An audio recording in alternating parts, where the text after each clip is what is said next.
তোর পাশে দাঁড়িয়ে আছে এই মেয়েটা কে রে? এটা এটা আমার মেয়ে মাহি স্যার। তাহলে এর কথাই বলতি। এই মাহি, এদিকে আয়। কিছু বলবেন স্যার? হাই হাই, বেশ বড় হয়ে গেছিস তো। কালকে তুই আমার বাড়িতে যাবি, তোকে একটা কাজ দেব, ইনকামও হবে, আবার পড়াশোনাটাও করতে পারবি। হ্যাঁ হ্যাঁ স্যার, ও অবশ্যই যাবে, আমি ওকে পাঠিয়ে দেবো। দেখলি তো যতীন, এমএলএ সাহেব আমাদের গ্রামে আসার সঙ্গে সঙ্গে সেলিমের মেয়ে একটা কাজ পেয়ে গেল। তোর মা খুব অসুস্থ, তুই তাড়াতাড়ি বাড়ি আয়। স্যার, আমার মা খুবই অসুস্থ, আমার মাকে এক্ষুনি হসপিটাল নিয়ে যেতে হবে। এই দাঁড়াও, কিছু বলবেন স্যার?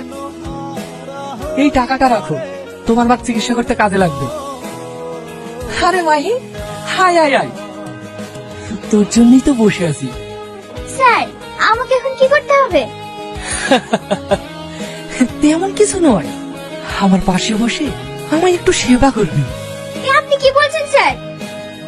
স্যার, আমরা তাহলে না এখন যাও। এই সবাই চল। এই রহন, এই সাল্লু।